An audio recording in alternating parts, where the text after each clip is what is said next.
"I have nowhere else to go," said by the rejected mail-order bride to the lonely rancher, and he gave her shelter for one night. You won't imagine what happened next to them. The year is 1887. A vast, wind-swept Wyoming plain stretches endlessly, painted gold by the dying light of sunset. The stagecoach wheels grind to a halt before a small wooden station. Dust swirls like ghosts in the fading sun. The wheels of the stagecoach screeched as it came to a dusty halt, scattering clouds of red earth across the narrow Wyoming street. The sun hung low over the horizon, bleeding gold into the evening mist. For a long moment, Amelia Hart didn't move. She sat inside the wooden carriage with her gloved hands folded tightly around a small bouquet of faded daisies, the only thing she owned that still carried the scent of home.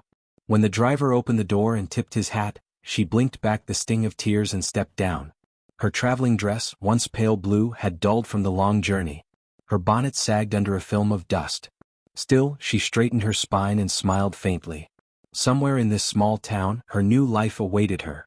Her fiancé, Thomas Harrow, had written letter after letter, each one warmer than the last.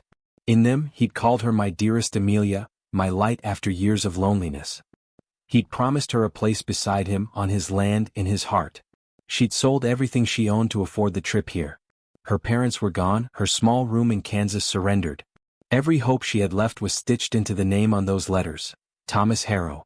But when the coach rolled away in a cloud of dust, the platform behind her remained empty. No one waited. No man came forward. A few townsfolk stared briefly before hurrying on, their boots clattering over the planks.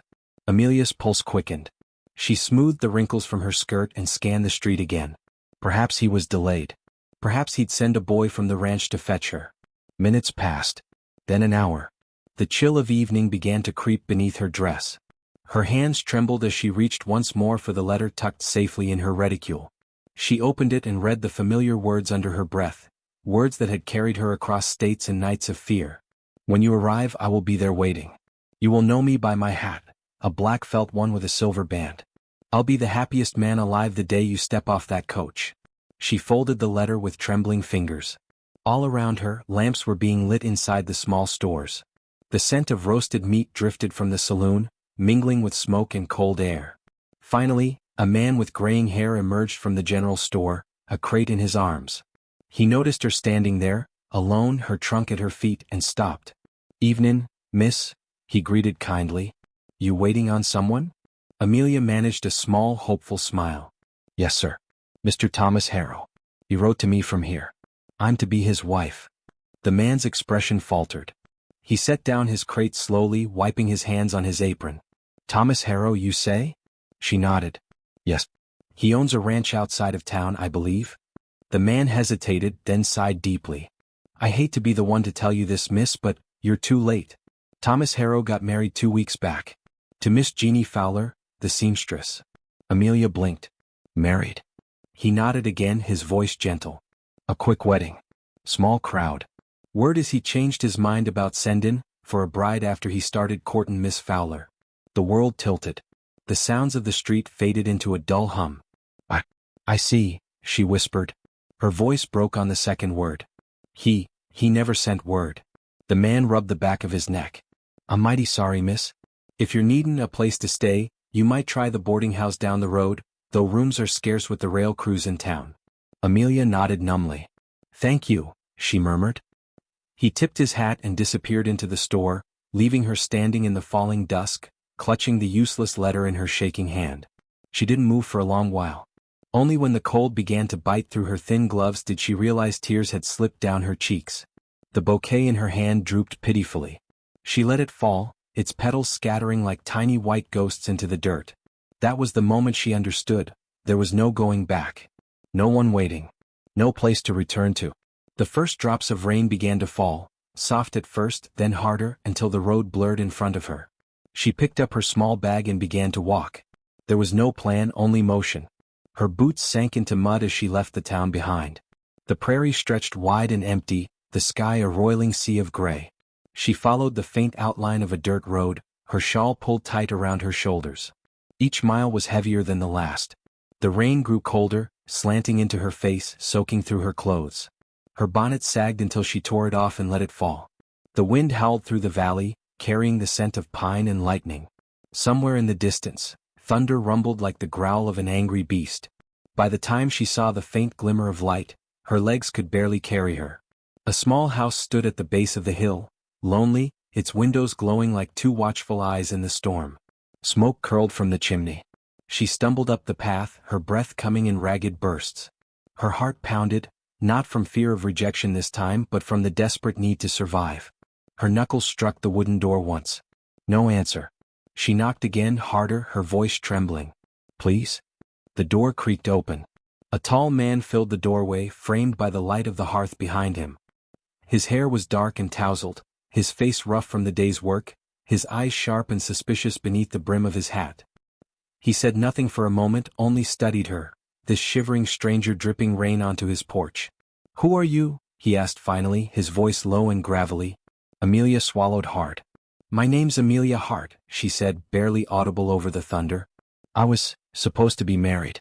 But her voice caught and tears welled up again. "I have nowhere else to go." The man's brow furrowed. For a moment he said nothing. His eyes flickered to her soaked dress, her trembling hands, the mud on her boots. "You'll freeze out here," he muttered, stepping aside. "Come in." Warmth hit her like a wave as she stepped inside. The small cabin smelled of pine wood and rain.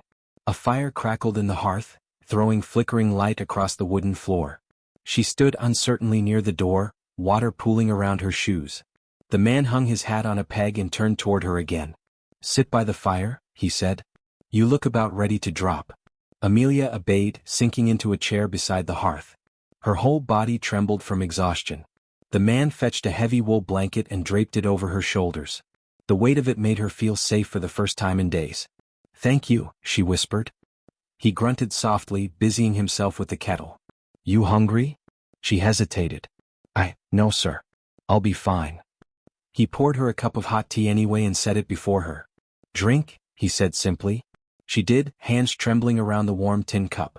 When she finally dared to look up, she met his gaze. His eyes were a deep, weary brown, like soil after a storm. There was caution there, but not unkindness. "Name's Caleb Rowan," he said at last. "This is my ranch. You can rest here tonight. Tomorrow, when the rain lets up, we'll figure what comes next." Amelia nodded weakly. "Thank you, Mr. Rowan. You're very kind." He didn't answer right away. Instead, he turned back to the window, staring into the darkness beyond. And though neither of them could see it yet, something had already shifted in that quiet room, something fragile and new, born out of storm and sorrow. Amelia sat by the fire until her eyes grew heavy, the warmth wrapping her in a sleepy haze. Before drifting off, she glanced once more at the man who had opened his door to her. He stood at the window still, arms folded, the firelight tracing the sharp line of his jaw. A lonely figure framed against the rain. And as the storm raged outside, two lives, broken and wandering, found the first flicker of refuge in each other's silence. Morning came slowly over the Wyoming hills, the rain long spent and the air washed clean. Dew clung to the grass like pearls, and the rising sun spilled soft gold across the wide fields. Inside Caleb Rowan's cabin, the fire had burned low, its glow flickering against the wooden walls. Amelia stirred under the blanket, her body heavy with exhaustion but wrapped in warmth she hadn't known for months. For a fleeting moment she forgot where she was. The crackle of the dying fire and the faint smell of coffee brought a strange comfort, a whisper of safety. Then the ache in her chest returned, sharp as the memory of yesterday. Her eyes opened fully to the quiet little room. It was simple, yet full of life's quiet traces. A pair of worn boots by the door, a stack of wood near the hearth, a Bible resting on a small table beside a faded photograph. She noticed the photo first, an image of a woman, smiling faintly, her hair pinned back neatly. Caleb's wife, she thought. Or had been. Amelia sat up slowly, gathering the blanket tighter around her shoulders. The realization that she was in a stranger's home, an unmarried man's home, hit her all at once and she felt her face grow warm. Just as she stood to fold the blanket, the door opened and Caleb stepped inside. He carried a bucket of water in one hand, his shirt damp from morning chores. His expression was as unreadable as the mountain horizon behind him. "Morning," he said quietly, setting the bucket down by the stove. Amelia clutched the blanket, nodding. "Good morning, Mr. Rowan. You sleep all right?" "Yes, sir. Thank you." "I can't thank you enough for letting me stay." He shrugged, pouring water into the kettle. "Storm like that couldn't have left you out there. Coffee's almost ready." Sit if you'd like. She hesitated. I should go as soon as the road's dry enough. I don't mean to intrude any longer than necessary. Caleb looked over his shoulder. You got somewhere to go? The question hung in the air. Amelia's lips parted, but no words came. She lowered her eyes. No, sir, she said softly. Nowhere. He didn't press her. Instead, he took 2 tin cups from the shelf and filled them both. The smell of strong coffee filled the cabin. He handed one to her, then sat across the table, the silence between them oddly gentle. She noticed his hands, rough and scarred yet steady. A man built from work and loss, she thought. Caleb broke the silence first.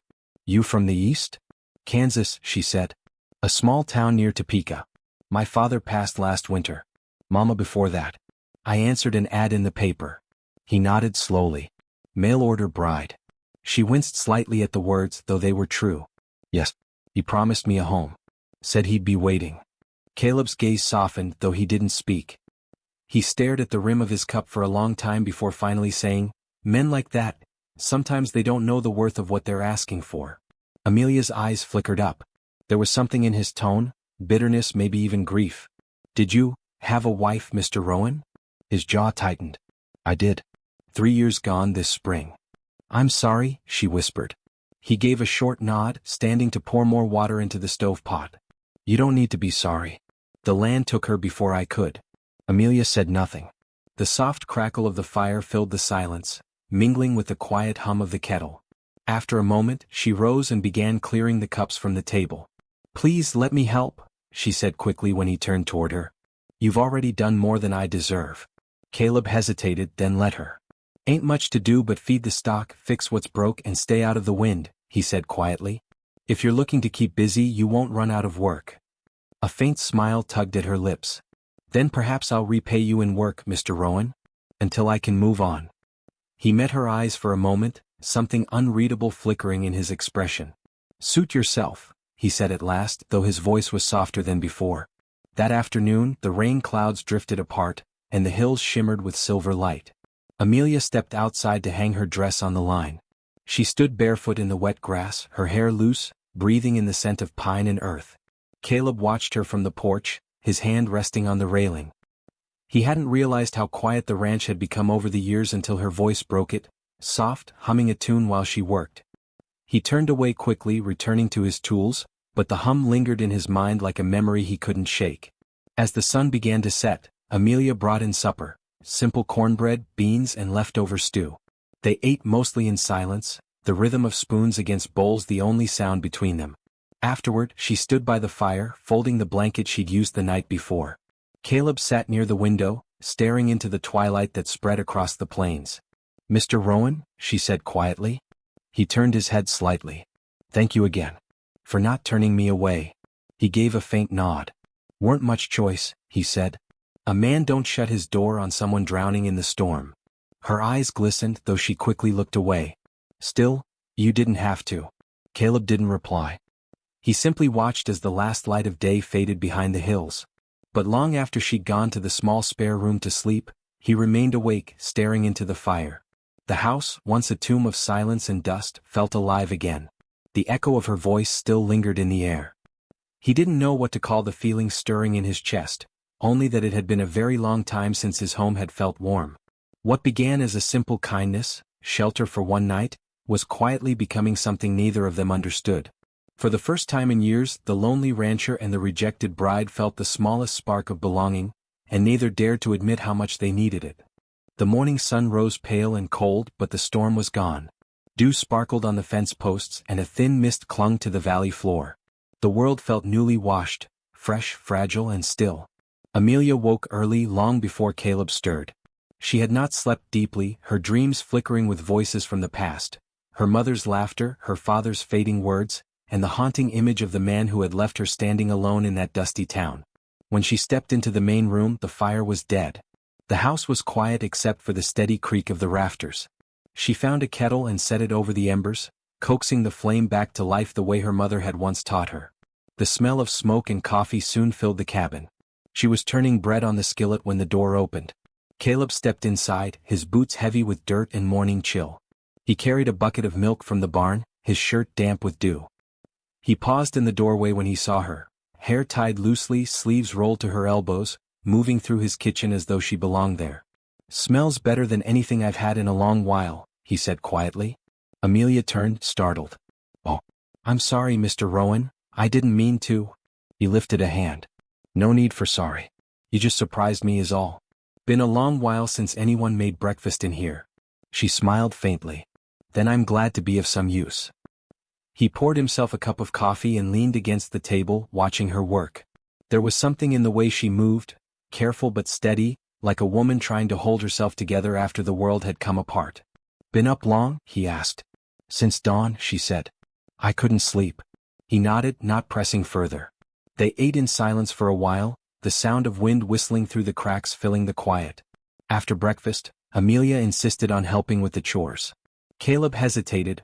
No woman had stepped foot in his barn since his wife, Eleanor, died 3 years ago, but Amelia's determination left him little room to refuse. "I can handle light work," she said, gripping her skirt in one hand and a pail in the other. "I grew up on a farm. I know my way around animals." He tried to argue once more, but the spark in her eyes reminded him of Eleanor's stubbornness, and he gave up with a quiet sigh. "Fine. Don't let the mare bite you. She's meaner than she looks." Amelia smiled. "So am I." Caleb chuckled, a sound that startled even him. It felt foreign, like something long buried. By mid-morning she was brushing the horses, humming softly. Caleb pretended to focus on repairing a fence, but his gaze kept drifting toward her. She was gentle with the animals, patient. When one of the foals nudged her with its nose, she laughed, a sound so light it almost broke through the years of silence he'd wrapped himself in. She caught him watching once and blushed, quickly turning away. Later, inside the house, she found a small framed photograph lying face down on a shelf. She hesitated before picking it up. The picture was old, the edges worn, but the image was clear. Caleb and a woman standing together by the very porch outside, her face glowing with life. Amelia felt a pang in her chest. She didn't need to ask who she was. When Caleb entered moments later, his eyes fell to the photograph in her hands. His jaw tightened. "I didn't mean to pry," Amelia said softly. "She looks kind." He took the picture gently, setting it back down. "She was." His voice was low, roughened by memory. "Eleanor. We built this place together." Amelia lowered her gaze. "I'm sorry. I shouldn't have asked." "You didn't ask," he said. "It just caught me off guard." He turned away, staring out the window at the open plain. After she passed, the house never felt right again. "I tried to fill the days with work, but the nights—" His voice trailed off. Amelia didn't speak. She only stood there, the silence between them a fragile bridge of shared sorrow. When she finally did speak, her voice was soft. "It's a lonely thing, isn't it? Losing someone and still waking up each day as if they might come back." Caleb looked at her then, really looked, and saw the same ache he'd carried reflected in her eyes. He swallowed hard. "You've lost too." Amelia nodded. "Everyone I loved. One by one." She gave a weak smile. "That's why I thought marrying Mr. Harrow would change things. I thought maybe I'd find a home again. But I suppose God had other plans." Caleb's gaze softened. "Maybe he did." They stood in silence again, the only sound the wind pressing gently against the windows. That evening, as the sun began to dip behind the mountains, Amelia sat on the porch steps with a piece of mending in her hands. The air smelled of wild sage and wood smoke. Caleb joined her, leaning against the post, arms folded. "Looks like the storm did a number on the lower fence," he said. "I could help you fix it tomorrow," she replied without looking up. "You don't have to." "I know." She smiled faintly. "But I want to." He studied her profile, the way the fading light touched her hair, and something inside him stirred, a quiet longing he hadn't felt since Eleanor's laughter last echoed through this porch. "Suit yourself," he murmured. Night settled in, calm and full of stars. Caleb lingered by the window long after Amelia had gone to bed. Her presence filled the little cabin like a lamp's glow, soft, steady, and undeservedly comforting. He didn't know what she would do next or how long she would stay, but for the first time in years he caught himself hoping tomorrow might not be so quiet. Two broken hearts had found their way to the same doorstep, one seeking refuge, the other unknowingly offering redemption. Yet neither understood that healing had already begun, not in words, but in the quiet mercy of shared loneliness. The following day began bright and calm. The Wyoming sky stretched wide and blue, the kind of sky that promised peace, but the air carried a warning, the kind that only ranchers could feel in their bones. Caleb knew it before the clouds even gathered. The way the horses grew restless, the sudden stillness of the wind, it all spoke of something coming. By dusk, the first rumble of thunder rolled across the valley. Amelia was in the kitchen, folding freshly washed linens. She looked up as a shadow passed over the window. "Another storm?" she asked. Caleb nodded, setting a lantern on the table. "A mean one. We'd best get everything tied down. Might lose part of the roof if we don't." Without hesitation she grabbed her shawl. "I'll help." He almost protested, but the determined set of her jaw stopped him. Together they hurried outside as the wind picked up, tugging at her skirt and whipping her hair loose from its pins. They worked fast, tying shutters, covering the feed barrels, bringing in the last of the chickens. The sky had turned black by the time they rushed into the barn to secure the doors. Inside, the storm roared around them like an angry beast. The horses whinnied in fear, kicking against their stalls. "Easy, girl," Amelia whispered, stroking the mare's trembling neck. Her calm voice seemed to cut through the thunder. Caleb watched, quietly impressed. "You've got away with them," he said over the noise. She smiled faintly. "Animals don't judge. They just listen." He wanted to say something back, something kind, but the storm was too loud. A sudden crack split the air, lightning struck somewhere close. The entire barn shuddered. Amelia gasped, stumbling into Caleb's chest. His arms went around her before he could think. For a moment, everything froze, the world outside raging, the two of them standing still in its center. Her breath was fast against his shirt. His heart thundered louder than the sky. I'm sorry," she stammered, stepping back. Caleb swallowed hard. "Don't be." Rain began to hammer the roof. The wind howled through the cracks. He glanced at her soaked dress, clinging to her skin. "You'll catch your death in that," he muttered. "Come on, let's get back to the house." They ran through sheets of rain, the world blurred by water and lightning. When they reached the cabin, both were drenched to the bone. Amelia's hands shook as she tried to light the fire, but Caleb took the matches from her gently. "Let me," he said. His voice was low, almost tender. The fire flared to life, painting gold light over their faces. Steam rose from their wet clothes. Caleb took off his coat and draped it over her shoulders. "Sit close," he said. "You're freezing." Amelia hesitated, then sat by the hearth, wrapping herself in the warmth. Caleb joined her a moment later, the two of them silently watching the flames flicker. Outside, the storm raged on. Inside, there was only the soft crackle of wood and the rhythm of their breathing. After a long while, Amelia spoke. "Do you ever get tired of being alone out here?" Caleb's gaze stayed on the fire. "Every day," he said honestly. "But the work keeps me alive. Keeps me from thinking too much." "And now?" she asked softly. He turned to her. "Now I'm thinking." Their eyes met. The silence between them shifted, no longer empty but charged, heavy with something neither dared name. She looked away first, blinking fast. "I shouldn't stay," she whispered. "You've been kind enough already." He frowned. "And where would you go, Amelia?" "There's nothing for miles. The rain hasn't even stopped." "I'll find something," she said weakly, though they both knew it was a lie. Caleb moved closer, his voice rough but gentle.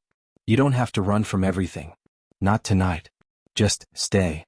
Her lips parted, trembling, not from cold but from the ache in his words. For the first time she saw the loneliness behind his steady eyes, the kind that matched her own. The thunder rolled again, distant now, fading into soft rain. Amelia leaned her head against the wall, exhaustion overtaking her. Her eyelids fluttered. Caleb took a blanket and covered her carefully. She stirred. "Thank you," she murmured. He sat beside her, the warmth of the fire reflecting in his eyes. "Sleep, Amelia. You're safe here." Her breathing slowed, soft and even. Caleb watched her for a long time, listening to the rain tap against the roof. Something in his chest loosened, a weight he hadn't realized he'd carried for years. When he finally spoke, it was barely a whisper. "Maybe I needed saving just as much as you did." That night, two strangers found shelter, not only from the storm outside, but from the ones that lived within them. And though neither dared admit it yet, something new had already begun to bloom in the quiet after the thunder. Morning came slow after the storm. A pale light broke through the clouds, falling over the ranch like a blessing after a long night of trial. The world outside smelled of wet earth and pine, fresh, clean and full of promise. Amelia woke wrapped in the blanket by the fire. The flames had gone out, but the warmth in the cabin lingered. She sat up, blinking, realizing that Caleb had let her sleep there the entire night. Across the room he was already up, pouring feed into a sack, his sleeves rolled, his movements quiet but sure. He glanced over when he heard her stir. "Morning," he said softly. She smiled, still drowsy. "Morning." "Storm's gone," he added. "But it left a mess. We'll have to check the fence lines." "We," she echoed. He gave a half-smile.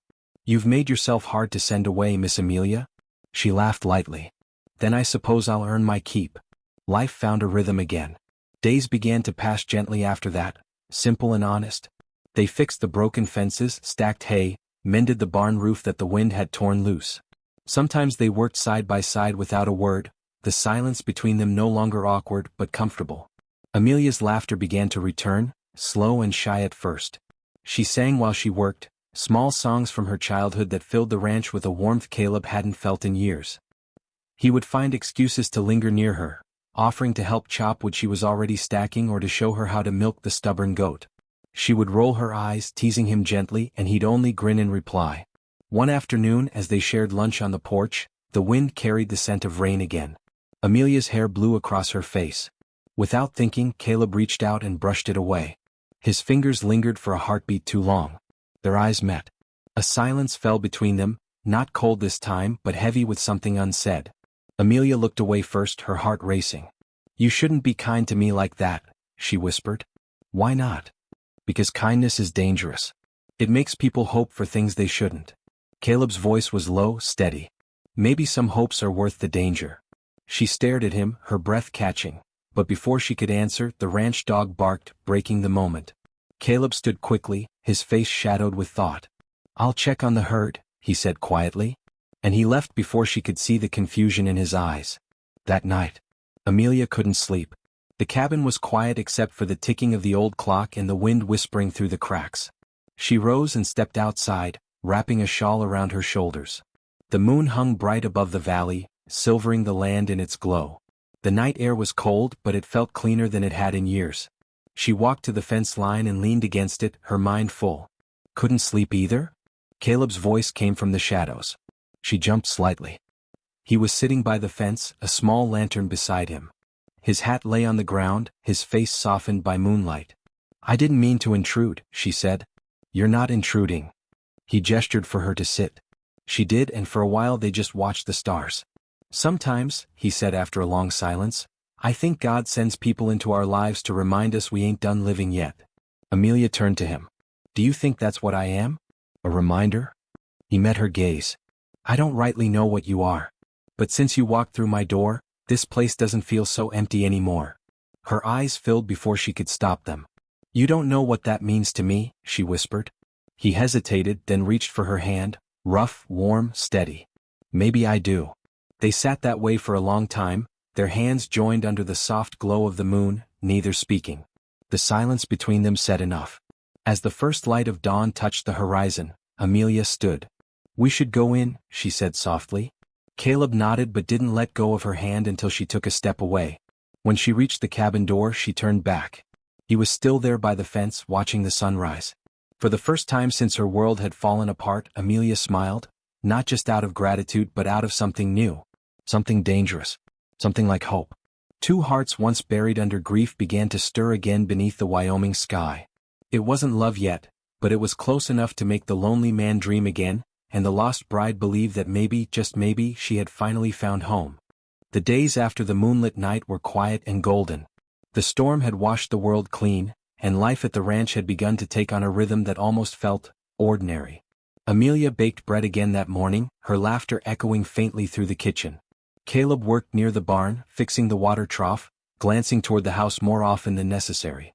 He didn't say it aloud, but she had changed everything, the air, the silence, even the way the mornings felt. He wasn't lonely anymore. But fate has a way of testing the fragile things we build. It happened near midday. The sound of hooves broke the calm, distant at first, then nearer, fast and heavy. Caleb straightened, shading his eyes. A single rider approached through the dust. The man's coat was fine, his posture proud. His horse gleamed with wealth and arrogance. Amelia appeared at the doorway, her hands trembling slightly when she saw him. Caleb noticed. "You know him?" Her lips parted, but no words came. The rider slowed, dismounted, and removed his hat. His eyes were sharp, cold, and far too familiar to the woman who had fled him. "Amelia," he said, voice smooth as oil. "So this is where you ran off to." Caleb took an instinctive step closer to her. "You got business here, mister?" The stranger's gaze flicked to him, unimpressed. "I do." "The woman standing beside you happens to be my fiancée, or rather, she was until she disappeared the night we were meant to wed." Caleb's expression hardened. "She said you left her." The man laughed bitterly. "Left her? No, sir. She ran from me. Left me humiliated in front of the preacher and the whole town. You can imagine how that made me look." Amelia's voice broke through, trembling but clear. "You lied to me, Henry. You never told me about your debts, about the men you owed money to, the gambling, the drinking." He sneered. "And what did you expect, sweetheart? A rich life in the city? You were desperate for a husband. I just gave you what you begged for." Caleb's jaw tightened. "You need to leave." Henry turned toward him, eyes narrowing. "And who are you to say that? I'm the man whose land you're standing on." Caleb's tone was calm, but there was steel beneath it. "Now you best ride out before I make you." Henry smirked, glancing between them. I see. The lonely rancher's taken a liking to my runaway bride." Caleb stepped forward, his voice low. "You're done talking." For a tense moment, the air seemed to freeze. Henry stared at him, calculating before giving a cold laugh. "Fine. Keep her then. She'll bring you nothing but trouble like she did me." He mounted his horse again and leaned down close to Amelia. "You'll regret this, girl. The world's not kind to women who forget their place." With that, he spurred his horse and rode off, dust swirling in his wake. When he was gone, the silence felt too heavy to bear. Amelia stood still, her eyes glistening. Caleb turned to her slowly. "You should have told me." "I wanted to," she whispered. "But I thought if you knew the truth you'd send me away." "Truth don't scare me, Amelia," he said quietly. "But lies, they hurt." Her tears fell freely now. "I was afraid. I've been running so long, from him, from the shame, from everything I lost. And when you offered me kindness, I didn't know how to accept it without breaking." Caleb looked at her for a long time, then sighed, rubbing the back of his neck.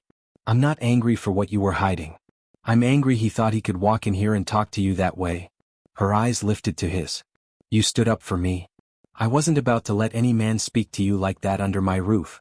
The air between them was thick with unspoken feeling, pain, protection, something deeper neither dared name. That night the ranch felt different. The peace was gone, replaced by unease. Caleb couldn't sleep. He sat by the dying fire, thinking. When Amelia stepped out of her room, her face pale but calm, he rose immediately. "You okay?"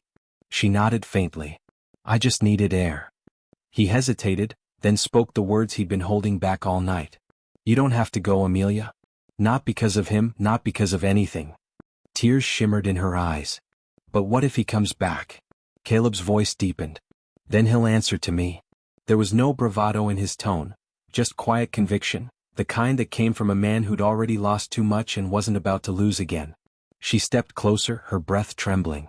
"Why do you care so much, Caleb?" He looked at her, and for a heartbeat all the walls fell away. "Because somewhere between that first night and now, you stopped being a stranger to me." Her breath caught. "And what am I now?" He didn't answer with words. He just reached out, brushing a tear from her cheek with a tenderness that spoke louder than any promise. "Sometimes the past doesn't come knocking to claim you, it comes to test whether you'll finally stop running." For Amelia and Caleb, that night marked a choice, to let fear drive them apart, or to let love finally anchor them home. The morning after Henry's visit dawned gray and uncertain. The sky was heavy with clouds, and so were Amelia's thoughts. She stood by the window, watching the wind sweep through the grass, her fingers gripping the curtain. The house, once a refuge, now felt fragile again, like a dream that might vanish with the next knock on the door. Behind her, Caleb moved quietly, setting a cup of coffee on the table. "You haven't eaten?" he said gently. "I can't," she murmured. He hesitated, then stepped closer. "He's gone, Amelia. He's not coming back." "You don't know that." Caleb's voice softened. "Maybe not. But I do know you're safe here." She turned, her eyes full. "What? Why are you doing all this for me?" He met her gaze. "Because no one should ever have to beg for safety. Not in my house. Not in my world." Her lips trembled, but no words came. That afternoon, Caleb saddled his horse to check the far pastures. Amelia watched from the porch, torn between gratitude and guilt.